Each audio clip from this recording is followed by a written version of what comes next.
ഇന്നപ്പോൾ നമ്മൾ പറയുന്നത് കുഞ്ഞുങ്ങളുടെ ഫീഡിംഗ് ബോട്ടിൽസ് അല്ലെങ്കിൽ മറ്റ് ഫീഡിംഗ് ഐറ്റംസ് എങ്ങനെ ക്ലീൻ ചെയ്യാം, എങ്ങനെ സാനിറ്റൈസ് ചെയ്യാം എന്നുള്ളതാണ്. അപ്പോൾ നമുക്ക് നോക്കാം എന്തൊക്കെയാണ് ഫീഡിംഗ് ഐറ്റംസ് എന്ന് ഉദ്ദേശിക്കുന്നത്. ഇതുപോലെ കുഞ്ഞുങ്ങളുടെ ബോട്ടിൽസ് ആവാം, അവർക്ക് ഫീഡ് കൊടുക്കുന്ന ഏതൊരു പാത്രവും, പ്രത്യേകിച്ച് ബ്രസ്റ്റ് മിൽക്ക് അല്ലെങ്കിൽ ഫോർമുല മിൽക്ക് നൽകുന്ന ഏതൊരു പാത്രവും ഈ ഗണത്തിൽ പെടുന്നതാണ്. അതുപോലെ നിങ്ങളുടെ ബ്രസ്റ്റ് പമ്പ്, അതെല്ലാം ഈ ഗണത്തിൽ പെടുന്ന കാര്യങ്ങളാണ്. അപ്പൊ നമുക്ക് ഇവ ക്ലീൻ ചെയ്യാൻ നമ്മുടെ മുമ്പിൽ പ്രധാനമായും രണ്ട് വഴികളാണുള്ളത്. ഒന്ന് ക്ലീനിങ് എന്ന് പറഞ്ഞാൽ ഒരു ചൂടുള്ള വെള്ളത്തിൽ കുറച്ച് സോപ്പൊക്കെ ഇട്ട് അത് കഴുകിയെടുക്കുക. രണ്ടാമത് സാനിറ്റൈസേഷൻ അല്ലെങ്കിൽ സ്റ്റെറിലൈസേഷൻ, അതായത് അണുവിമുക്തമാക്കുക. അതെങ്ങനെയാ? അത് ചെയ്യാനായിട്ട് പ്രധാനമായും 3 വഴികളാണുള്ളത്. ഇതിൽ കാണിക്കുന്ന പോലെ തന്നെ ഒന്ന് ബോയിലിംഗ്, തിളപ്പിച്ച് അത് ആ ഒരു പാത്രം വലിയൊരു പാത്രത്തിൽ ഇട്ടിട്ട് തിളപ്പിക്കുക. 2 സ്റ്റീം, നമ്മുടെ ആവി വെച്ചിട്ട് നിങ്ങൾക്ക് ക്ലീൻ ആക്കാം. 3 ബ്ലീച്ച് വെച്ചിട്ട്, അത് നമ്മൾ പൊതുവെ ചെയ്യാറില്ലാത്തൊരു മെത്തേഡാണ്.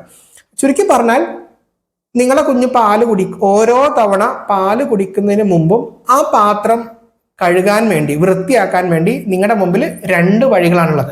ഒന്നുകിൽ സോപ്പുള്ള വെള്ളത്തിൽ, ചൂടുവെള്ളത്തിൽ കഴുകിയെടുക്കുക, അല്ല എന്നുണ്ടെങ്കിൽ അണുവിമുക്തമാക്കുക. അടുത്ത ചോദ്യം വരും. എന്താണ് അടുത്ത ചോദ്യം? ഇതില് ഓരോ തവണ എൻ്റെ കുഞ്ഞ് പാല് കുടിക്കുന്ന ഞാൻ ഇതിൽ ഏതാണ് ചെയ്യേണ്ടത്? ഓരോ തവണയും ഞാൻ തിളപ്പിച്ച വെള്ളത്തിലിട്ട് തിളപ്പിക്കേണ്ടതുണ്ടോ? ഒരു ചോദ്യം വരും. അതോ ഞാൻ സോപ്പ് വെള്ളത്തിൽ കഴുകിയാൽ മതിയോ? ആ ചോദ്യത്തിന് വ്യത്യസ്തമായ റെഫറൻസുകൾ, വ്യത്യസ്തമായ ഉത്തരങ്ങളാണ് പറയണത്. അതായത് ചില അക്കാദമിക് ബോഡീസ് അല്ലെങ്കിൽ റെഫറൻസുകൾ പറയുന്നത് നിങ്ങൾ ഓരോ തവണയും കഴുകുന്നതിന് മുമ്പ്, കുട്ടിക്ക് കൊടുക്കുന്നതിന് മുമ്പ് നിങ്ങൾ സാനിറ്റൈസ് ചെയ്യണം, അഥവാ ബോയിലിംഗ് ചെയ്തെടുക്കണമെന്നാണ് ചിലതിൽ പറയണത്. പക്ഷെ ചില ഗൈഡ് ലൈൻസിൽ പറയുന്നത് അതിൻ്റെ ആവശ്യമില്ല, നിങ്ങൾ ചൂടുവെള്ളത്തിൽ കഴുകിയെടുത്താൽ മതി എന്നാണ്.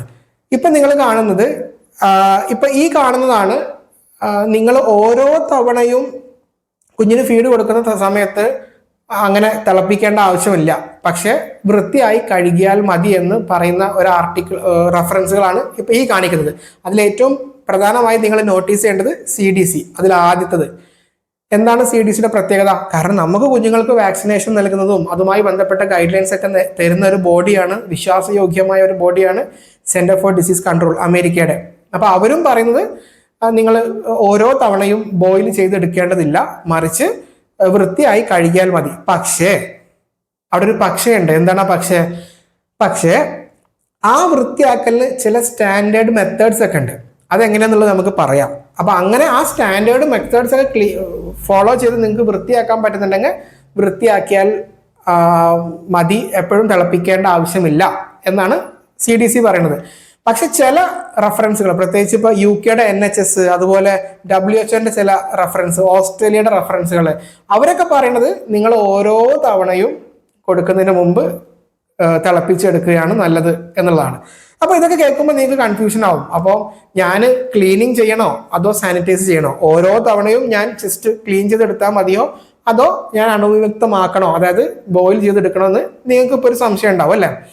അപ്പൊ അവിടെ എനിക്ക് നിങ്ങളോട് ആദ്യം പറയാനുള്ളത്, നിങ്ങൾക്ക് സൗകര്യമുണ്ട് സാനിറ്റൈസ് ചെയ്യാൻ അഥവാ സ്റ്റെറിലൈസ് ചെയ്യാൻ, തിളപ്പിച്ചെടുക്കാൻ സൗകര്യമുണ്ട്.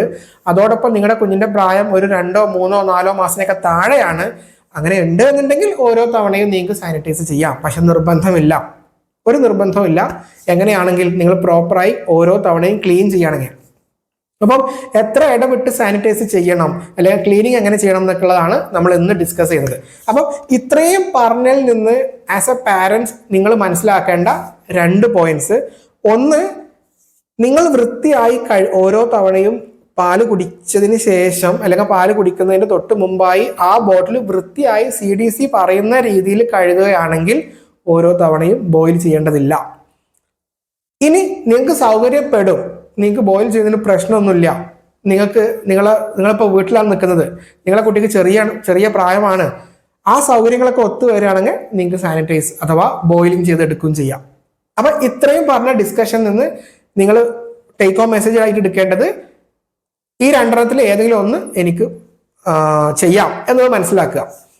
ഇനി ഇവിടുന്ന് മുമ്പോട്ട് നമ്മൾ പറയണത്, നിങ്ങൾ ഏത് ചൂസ് ചെയ്തോളൂ, കുഴപ്പമില്ല. പക്ഷെ അത് രണ്ടും, ഇപ്പൊ സാനിറ്റൈസേഷൻ ആയാലും ശരി, ക്ലീനിങ് ആയാലും ശരി, അതിന് അതിൻ്റെതായ രീതിയുണ്ട്.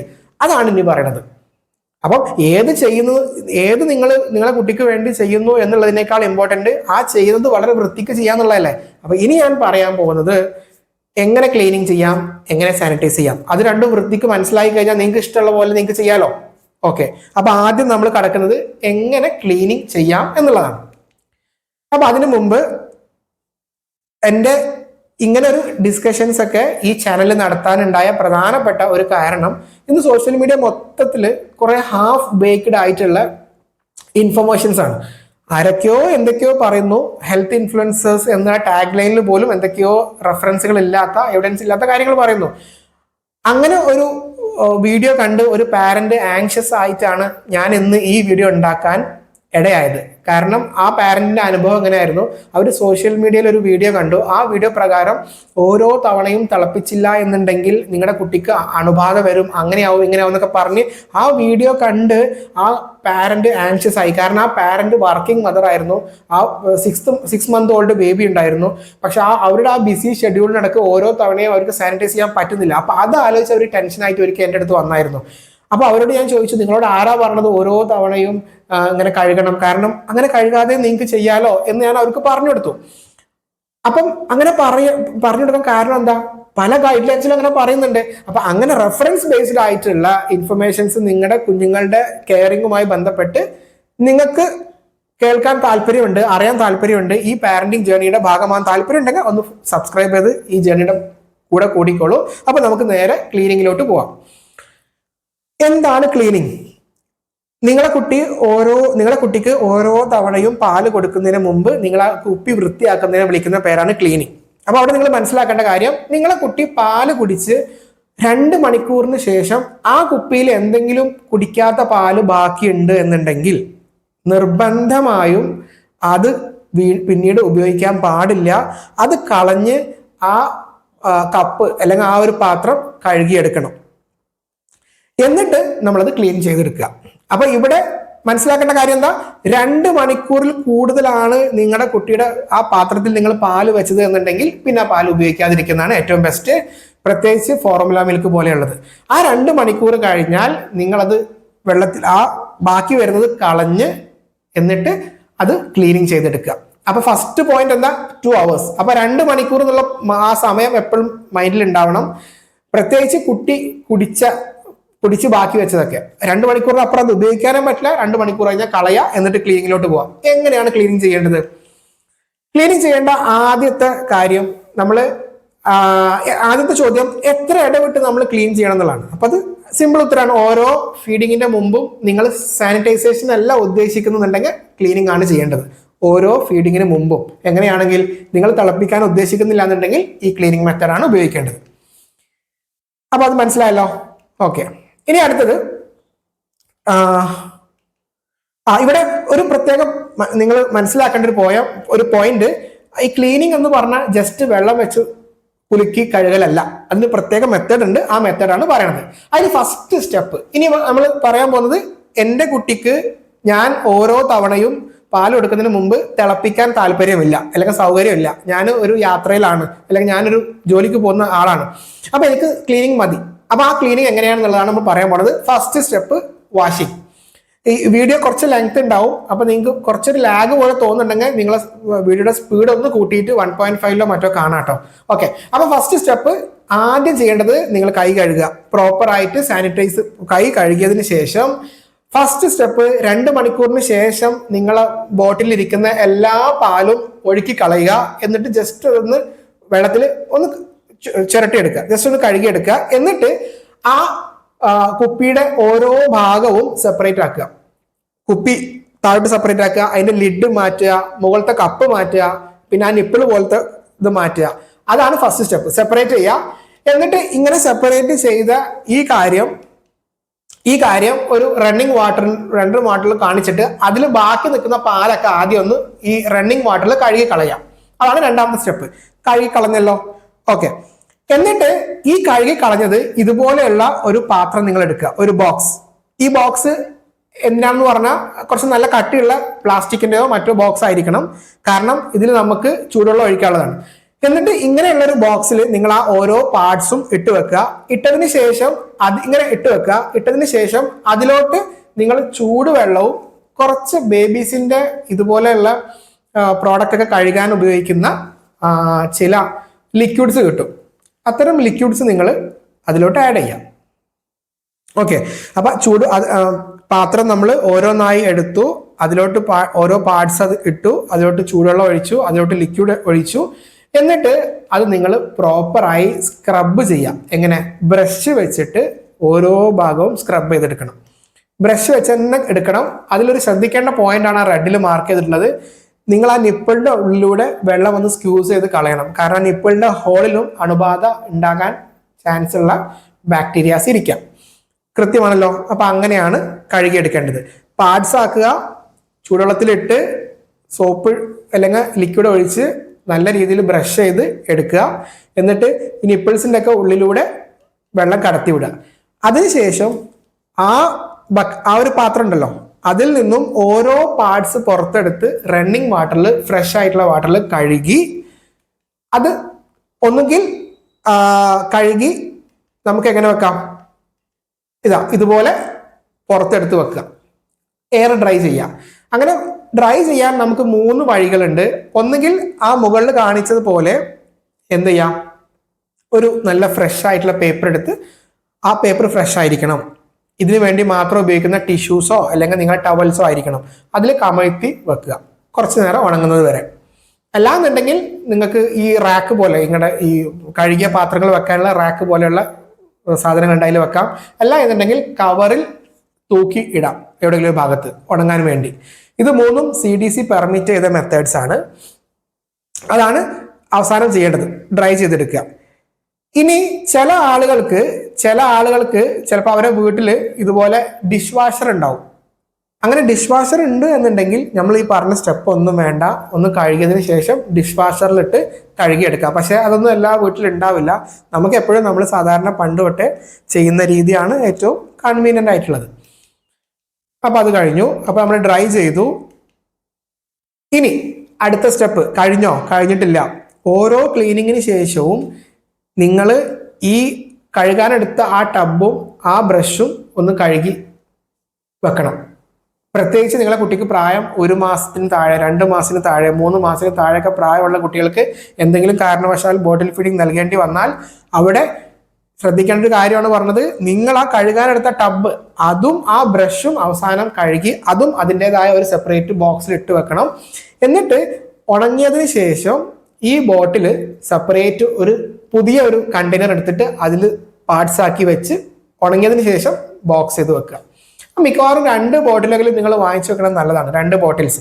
കാരണം ഒരു ഫീഡിങ്ങിന് വേണ്ടി ഉപയോഗിച്ച് റിൻസ് ചെയ്ത് എടുത്തു വെച്ചാൽ അടുത്ത ഫീഡിങ്ങിന് നമുക്ക് വേറൊരു ബോട്ടിൽ എടുക്കാം.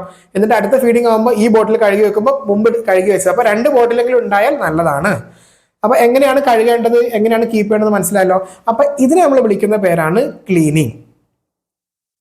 അപ്പൊ നിങ്ങളെ കുട്ടിക്ക് ഓരോ ഫീഡിങ്ങിന് മുമ്പും നിങ്ങൾക്ക് ബോയിൽ ചെയ്യാൻ താല്പര്യമില്ല, അല്ലെങ്കിൽ നിങ്ങളൊരു യാത്രയിലാണ്, അല്ലെങ്കിൽ അങ്ങനെ ഒരു ബിസി ഷെഡ്യൂളാണ് എന്നുണ്ടെങ്കിൽ, നിങ്ങൾക്ക് ഇതാണ് കൺവീനിയന്റ് എന്നുണ്ടെങ്കിൽ, അല്ലെങ്കിൽ ഇതാണ് നിങ്ങൾക്ക് സൗകര്യം എന്നുണ്ടെങ്കിൽ ഇങ്ങനെ ക്ലീൻ ചെയ്തെടുത്താൽ മതി, സാനിറ്റൈസ് ചെയ്യേണ്ടതില്ല. പക്ഷെ ചില കുട്ടികൾക്ക് ചില സമയങ്ങളിൽ സാനിറ്റൈസ് ചെയ്യണം. അത് എപ്പോഴാണെന്നുള്ളത് നമ്മൾ അവസാനം പറയാം. അപ്പോൾ വീഡിയോ അവസാനം വരെ കാണുമ്പോൾ ആ ഭാഗം മനസ്സിലാവും.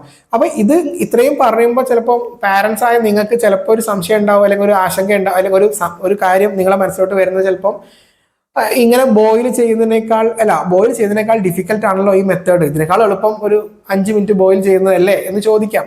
അതാണ് കൺവീനിയന്റ് എന്നുണ്ടെങ്കിൽ അത് ചെയ്തോളൂ. പക്ഷെ പലപ്പോഴും നമുക്ക് യാത്രകളൊന്നും പറ്റില്ല. അതുകൊണ്ടാണ് ഇത് ഇമ്പോർട്ടൻസ് കൊടുത്ത് പറഞ്ഞത്. ചുരുക്കി പറഞ്ഞാൽ നിങ്ങൾക്ക് ഒന്നൊക്കെ ക്ലീനിങ് ചെയ്യാം, അല്ലെങ്കിൽ സാനിറ്റൈസ്, അല്ലെങ്കിൽ ബോയിലിംഗ് ചെയ്യാം. ഈ സാനിറ്റൈസ് എന്നുള്ളതിനാട്ടോ ഞാൻ ബോയിൽ എന്ന് പറഞ്ഞത്. അപ്പം ഈ 2 മെത്തേഡ്സിൽ അതിലൊന്നും ഉപയോഗിക്കാം. അപ്പോൾ അത് ക്ലീനിങ് ആണ് എന്നുണ്ടെങ്കിൽ എങ്ങനെ ക്ലീനിങ് ചെയ്യണം എന്നുള്ളത് മനസ്സിലായി.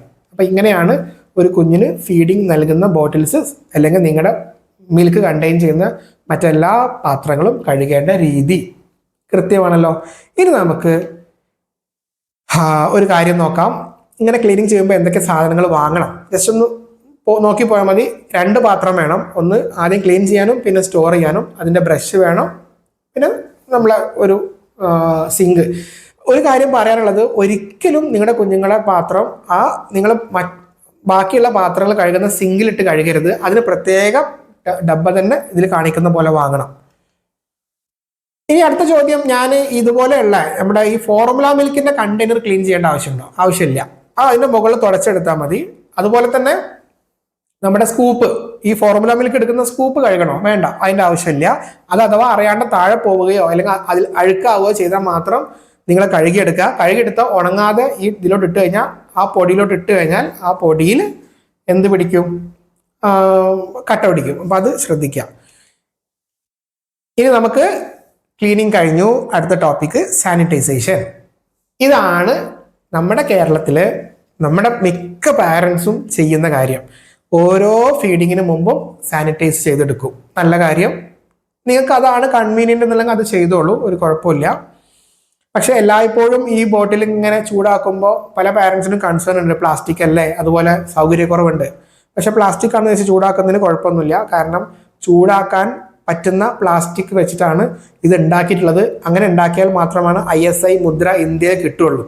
കാരണം ഇന്ത്യയിലെ ISIയുടെ റൂള് പ്രകാരം ഓരോ തവണയും സാനിറ്റൈസ് ചെയ്യാൻ പറ്റുന്ന മെറ്റീരിയൽ വെച്ച് ഉണ്ടാക്കിയാൽ മാത്രമാണ് ISI മുദ്ര കിട്ടുള്ളൂ. അപ്പോൾ അത് ISI മുദ്ര ഉള്ളത് നോക്കി വാങ്ങിച്ചാൽ നിങ്ങൾക്ക് ഓരോ തവണയും തിളപ്പിക്കാം, പ്രോബ്ലം ഇല്ല.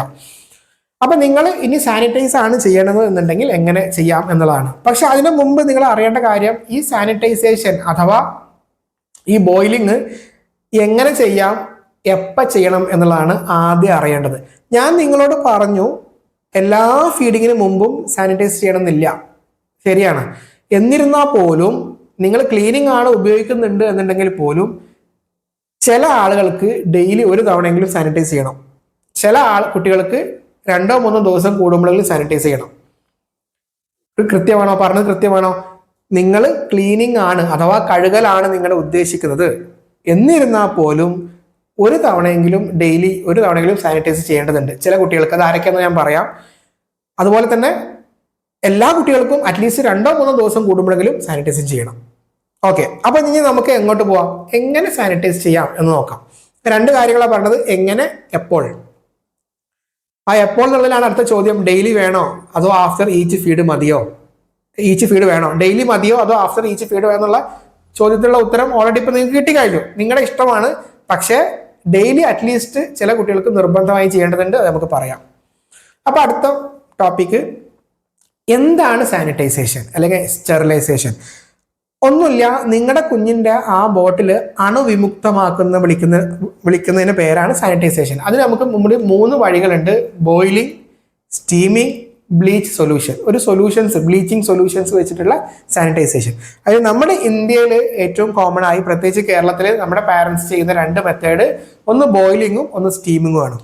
അതിൽ സ്റ്റീം വെച്ചിട്ടുള്ളത് നിങ്ങൾക്ക് പലർക്കും അറിയുന്നുണ്ടാവും. കാരണം ഇതുപോലെയുള്ള സ്റ്റീം ഉപയോഗിച്ച് സാനിറ്റൈസ് ചെയ്യുന്ന മെഷീൻസ് അവൈലബിൾ ആണ്. ഫ്ലിപ്കാർട്ടിലൊക്കെ ഉണ്ട്, 2000-3000 മുകളിൽ വിലയുണ്ട്. അത് മിക്ക പാരൻസിൻ്റെ അടുത്ത് ഉണ്ടാവണമെന്നില്ല. ഇനി അഥവാ നിങ്ങളുടെ കയ്യിൽ ഈ മെഷീൻ ഉണ്ട് എന്നുണ്ടെങ്കിൽ കാര്യങ്ങളൊക്കെ വളരെ എളുപ്പമാണ്. കാരണം ഓരോ ഫീഡിങ്ങിന് മുമ്പും നിങ്ങൾക്ക് വേണമെങ്കിൽ അത് ചെയ്യാവുന്നേ ഉള്ളൂ, ട്രാവലിൽ യൂസ് ചെയ്യാവുന്നേ ഉള്ളൂ, പ്രശ്നമൊന്നുമില്ല അല്ലേ. അപ്പം ഇതൊന്നും മിക്ക പാരൻസിൻ്റെ കയ്യിൽ ഉണ്ടാവില്ല. അപ്പം അതുകൊണ്ടാണ് ഞാനിത് ഇതിനെക്കുറിച്ച് മറ്റേ ബോയിലിങ്ങിനെ കുറിച്ച് പറഞ്ഞത്. കാരണം നമ്മുടെ മിക്ക പാരൻസിൻ്റെ അടുത്തും ഇപ്പോഴും ഫോളോ ചെയ്യുന്ന ഏതാണ്? ബോയിലിംഗ് മെത്തേഡാണ്. അപ്പോൾ ബോയിലിംഗ് ആണ് നിങ്ങൾ അറിഞ്ഞിരിക്കേണ്ടത്. നിങ്ങളെ വീട്ടിൽ ഈ ഒരു സാധനം ഉണ്ടെന്നുണ്ടെങ്കിൽ നിങ്ങൾക്ക് ഈ വീഡിയോ ഇവിടെ നിന്ന് സ്കിപ്പ് ചെയ്യാം. ഇനി നിങ്ങൾ അറിഞ്ഞിരിക്കേണ്ട ആവശ്യമില്ല. കാരണം നമുക്ക് മിക്ക ആളുകൾക്കും ഇത് ഉണ്ടാവില്ല, നല്ല പ്രൈസാണ്. മാത്രമല്ല ഒരു 4-5-6 മാസത്തെ കാര്യത്തിന് വേണ്ടി ഇത് വാങ്ങണം, അതൊരു ലാഭകരമായ കാര്യമല്ല. അപ്പം ഇനി ബോയിലിംഗ് ആണ് അടുത്ത മെത്തേഡ്. അതാണ് കോമൺ ആയിട്ട് കാലങ്ങളായി നമ്മുടെ നാട്ടിൽ ചെയ്തു പോരുന്ന മെത്തേഡ്. അപ്പം ബോയിലിംഗ് വളരെ സിമ്പിളാണ്, ഒന്നുമില്ല. ഒന്നാമത്തെ കാര്യം, കുട്ടി കുടിച്ചു കഴിഞ്ഞതിന് ശേഷം അടുത്ത ഫീഡിങ് നൽകുന്നതിന് മുമ്പ് ബാക്കിയുള്ള ഇതെല്ലാം കളയുക. എന്നിട്ട് അത് എല്ലാ പാർട്സും സെപ്പറേറ്റ് ആയി ഒന്ന് റണ്ണിങ് വാട്ടറിൽ അത് ഒന്ന് കഴുകിയതിന് ശേഷം ഒരു പാത്രത്തിലെടുത്തിട്ട് നിങ്ങൾ ആ പാത്രത്തിൽ അത് മൂടുന്ന അത്രയും വെള്ളം എടുത്ത് 5 മിനിറ്റ് ചൂടാക്കുക, 5 മിനിറ്റ്സ്. അപ്പോൾ ഇന്ന് നമ്മൾ ഇതുവരെ ഡിസ്കസ് ചെയ്തപ്പം 2 ടൈം ഞാൻ പറഞ്ഞു. ഒന്ന് 2 അവർ, 2 5 മിനിറ്റ്സ്. എന്താണ് 2 അവർ? ഒരു കുഞ്ഞ് കുടിച്ച പാത്രത്തിൽ, പ്രത്യേകിച്ച് ആ കുഞ്ഞ് ഡയറക്റ്റ് കുടിച്ച ഫീഡിങ് ബോട്ടിൽ മാക്സിമം എത്ര സമയം ആ മിൽക്ക് വെക്കാം? 2 അവേഴ്സ്. അതിൻ്റെ അപ്പുറം വെക്കരുത്. അടുത്ത സമയം ഇതാണ് 5 മിനിറ്റ്സ്. എന്താണ് 5 മിനിറ്റ്സ്? ഒരു പാത്രം എത്ര സമയം ചൂടാക്കണം? 5 മിനിറ്റ്സ് തിളപ്പിച്ചെടുക്കണം. അങ്ങനെ തിളപ്പിച്ചെടുത്തതിന് ശേഷം അത് ഒരു എന്തെങ്കിലും ഒരു ഹോൾഡർ വെച്ച് എടുത്ത് ഇതുപോലെ നല്ല ടവലിലോട്ട് മാറ്റി ഉണക്കിയെടുക്കുക. കൃത്യമാണല്ലോ, വളരെ സിമ്പിളാണ്. എനിക്ക് തോന്നുന്നു പലപ്പോഴും ക്ലീനിങ് എന്ന മെത്തേഡിനേക്കാൾ കുറച്ചുകൂടി എളുപ്പമായിട്ട് തോന്നുന്നത് ഇതാണ് സത്യം പറഞ്ഞാൽ. അപ്പം നിങ്ങൾക്ക് ഏതാണോ കൺവീനിയൻ്റ് ആയിട്ടുള്ളത് അത് ഉപയോഗിക്കാം. പക്ഷെ നിങ്ങൾ ഓർക്കുക, നിങ്ങൾ ക്ലീനിങ് ആണ് ഉപയോഗിക്കുന്നത് എന്നുണ്ടെങ്കിൽ കൂടി അറ്റ്ലീസ്റ്റ് ഒരു തവണയെങ്കിലും ഡെയിലി സാനിറ്റൈസ് ഈ മെത്തേഡ് ഉപയോഗിക്കാൻ ശ്രമിക്കണം. അറ്റ്ലീസ്റ്റ്. കാരണം അണുവിക്തമാക്കേണ്ടതുണ്ട്. ആർക്കാണ് പ്രത്യേകിച്ച് അങ്ങനെ ചെയ്യേണ്ടത്?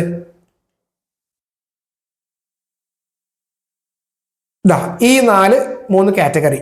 2 മാസത്തിന് താഴെ പ്രായമുള്ള കുട്ടികൾക്ക് ഡെയിലി ഒരു തവണയെങ്കിലും സാനിറ്റൈസ് ചെയ്യണം, നിർബന്ധമാണ്. 2 പ്രീമച്വർ, 3 ലോ ബർത്ത് വെയിറ്റ്, അതുപോലെ വീക്ക് ഇമ്മ്യൂണിറ്റി ഉള്ള കുട്ടികൾക്ക്. മനസ്സിലായല്ലോ? ഇങ്ങനെയാണ് ഈ കാറ്റഗറിയിൽ പെടുന്ന ഒരാളാണ് നിങ്ങളെ കുട്ടി എന്നുണ്ടെങ്കിൽ ഡെയിലി ഒരു തവണയെങ്കിലും നിങ്ങൾ സാനിറ്റൈസ് ചെയ്തിരിക്കണം, ഈ ബോയിലിംഗ് ചെയ്തിരിക്കണം, മസ്റ്റാണ്. ഇതിന് മുകളിലുള്ള കുട്ടികളാണ് എന്നുണ്ടെങ്കിൽ എല്ലാ ദിവസവും ചെയ്യണം നിർബന്ധമില്ല, 1-2 ദിവസം കൂടുമ്പോൾ ചെയ്താൽ മതി ഈ ബോയിലിംഗ്. പക്ഷേ ഓരോ തവണ യൂസ് ചെയ്തതിനു മുമ്പും CDC പറഞ്ഞ, ഞാൻ മുമ്പ് എക്സ്പ്ലെയിൻ ചെയ്ത ആ രീതിയിലായിരിക്കണം നിങ്ങളെ കഴുകൽ. എന്നാൽ മാത്രമാണ് ഈ സാനിറ്റൈസേഷൻ മുതിർന്ന കുട്ടികൾക്ക് ഡെയിലി ചെയ്യേണ്ട, 1-2 ദിവസം കൂടുമ്പോൾ ചെയ്താൽ മതി എന്നുള്ള കണ്ടീഷൻ ബാധകമാവുള്ളൂ. കൃത്യമാണല്ലോ? അതുപോലെ തന്നെ അവസാനത്തെ ഒരു ചോദ്യം, ഇത് എത്ര കാലം തുടരണം? നിങ്ങളെ കുട്ടിക്ക് 12 മാസം പ്രായമുള്ള അത്രയും കാലം ചെയ്യണമെന്നാണ്, ഈ മെത്തേഡ്സ് ഒക്കെ ഫോളോ ചെയ്യണം, ഈ പറഞ്ഞ ക്ലീനിങ് മെത്തേഡ്സ് ഒക്കെ ഫോളോ ചെയ്യണം എന്നാണ് UK റെഫറൻസിൽ പറയുന്നത്. UK NHSന്റെ റെഫറൻസ് പ്രകാരം അവർ പറയണത് 12 മാസമെങ്കിലും ഈ പറഞ്ഞ മെത്തേഡ്സ് ഒക്കെ ഫോളോ ചെയ്യണം. 12 മാസത്തിന് ശേഷം നിർബന്ധമില്ല. കൃത്യമാണല്ലോ? അപ്പൊ ഞാൻ എല്ലാം കൂടി ഒന്നുകൂടെ പറയാം. നിങ്ങളെ കുഞ്ഞിന്റെ മിൽക്ക് കണ്ടെയ്നേഴ്സ് ക്ലീൻ ചെയ്യാൻ 2 മെത്തേഡ്സ് ഉണ്ട്: ക്ലീനിങ്, സാനിറ്റൈസേഷൻ. ക്ലീനിങ് എന്ന് പറഞ്ഞാൽ CDC പറയുന്ന വിധത്തിലുള്ള കഴുകിയെടുക്കൽ, അല്ലെങ്കിൽ സാനിറ്റൈസേഷൻ എന്ന് പറഞ്ഞാൽ ഒന്നുകിൽ നിങ്ങൾക്ക് സാനിറ്റൈസ് നമ്മുടെ സ്റ്റീം ഉള്ള മെഷീൻ വാങ്ങാം, അല്ല എന്നുണ്ടെങ്കിൽ ബോയിലിംഗ് ചെയ്യാം. അപ്പൊ ഇതിൽ ഏത് വേണം എന്നുള്ളത് നിങ്ങൾക്ക് തീരുമാനിക്കാം. നിങ്ങൾ ക്ലീനിങ് ആണ് എടുത്തത് എന്നുണ്ടെങ്കിൽ കൂടി സാനിറ്റൈസേഷൻ അറ്റ്ലീസ്റ്റ് ഒരു തവണയെങ്കിലും ചെയ്യുന്നത് നല്ലതായിരിക്കും. ഇനി ഇത്രയും പറഞ്ഞത് മനസ്സിലായി, ഇത് നിങ്ങൾക്ക് ഹെൽപ്ഫുൾ ആയിരുന്നു എന്നുണ്ടെങ്കിൽ നമ്മുടെ ഈ പാരന്റിങ് ജേർണിയുടെ ഭാഗമാകാൻ താല്പര്യം ഉണ്ടെങ്കിൽ ചെയ്യാം, സബ്സ്ക്രൈബ് ചെയ്യാം. ഞാൻ മുമ്പ് പറഞ്ഞ പോലെ തന്നെ എവിഡൻസ് ബേസ്ഡ് ആയിട്ടുള്ള എല്ലാ ഗൈഡ് ലൈൻസും നോക്കി അത് താരതമ്യം ചെയ്തുള്ളൊരു ഇൻഫർമേഷനാണ് നിങ്ങളുടെ കുഞ്ഞിൻ്റെ ആരോഗ്യത്തെ പരിപാലിക്കുന്ന സമയത്ത് നിങ്ങൾക്ക് വേണ്ടത് എന്നുണ്ടെങ്കിൽ കൂടെ കൂടിക്കോളൂ. കാരണം നമ്മുടെ ഉദ്ദേശം എവിഡൻസ് ബേസ്ഡ് ആയിട്ടുള്ള പ്രോട്ടോകോൾ ഫോളോ ചെയ്യുന്ന ഇൻഫർമേഷൻസ് മാത്രം നിങ്ങൾക്ക് പറഞ്ഞു തരാം എന്നുള്ളതാണ്. അപ്പോൾ അതിനാണ് ഞാൻ ഇത്രയും ഗൈഡ് ലൈൻസ് റെഫർ ചെയ്ത് അതിനൊക്കെ റെഫറൻസ് കൊടുത്തത്. അപ്പോൾ ഇനി അങ്ങോട്ടുള്ള ഓരോ വീഡിയോസിലും പറയുന്ന ഓരോ കാര്യത്തിനും റെഫറൻസ് ഏതാണ്, ഏത് ആർട്ടിക്കിൾ പ്രകാരമാണ്, ഏത് ബോഡിയാണ് അങ്ങനെ പറഞ്ഞിട്ടുള്ളത്, അതൊക്കെ ഞാൻ വീഡിയോസിൻ്റെ താഴെ കാണിക്കാറുണ്ട്. എൻ്റെ ഇൻസ്റ്റഗ്രാമിൽ കാണുന്നവർക്ക് അറിയാം. അത് ഇവിടെയും അങ്ങനെ ഫോളോ ചെയ്യാൻ ഉദ്ദേശിക്കുന്നു. അപ്പോൾ നെക്സ്റ്റ് വീഡിയോ ആയിട്ട് നമുക്ക് നാളെ അല്ലെങ്കിൽ മറ്റന്നാൾ കാണാം. അടുത്ത ടോപ്പിക്ക് ഈ ബ്രസ്റ്റ് ഫീഡിങ്ങുമായി ബന്ധപ്പെട്ട അല്ലെങ്കിൽ ഫീഡിങ്ങുമായി ബന്ധപ്പെട്ട ഏതെങ്കിലും കാര്യങ്ങൾ നിങ്ങൾ അറിയാൻ താല്പര്യം ഉണ്ടെങ്കിൽ ആ ടോപ്പിക്കിൻ്റെ പേര് നിങ്ങളൊന്ന് താഴെ കമൻറ്റിൽ പറഞ്ഞാൽ എനിക്കത് പ്രിപ്പയർ ചെയ്യാം. അപ്പം മുമ്പോട്ടും ഇതുപോലെ പ്രധാനപ്പെട്ട ടോപ്പിക്സ് ഒക്കെ സ്ലൈഡ് ഷെയർ ഇതുപോലെ PPT ആയിട്ടും കുഞ്ഞു കുഞ്ഞു ടോപ്പിക്സ് ജസ്റ്റ് പറഞ്ഞു പോകാമെന്ന് വിചാരിക്കുന്നത്. അപ്പം മെയിൻ ടോപ്പിക്സ് ഒക്കെ ഇതുപോലെ പ്രസൻറ്റേഷൻ ആയിരിക്കും. ഈ പ്രസൻറ്റേഷൻ നിങ്ങൾക്ക് മനസ്സിലാവുന്നുണ്ടോ, PPT മായി മുമ്പോട്ട് പോകാമോ എന്നുള്ളത് ഒന്ന് അറിയിക്കുക. അപ്പം അടുത്ത ടോപ്പിക്കിൽ കാണുന്നവരെ ബൈ.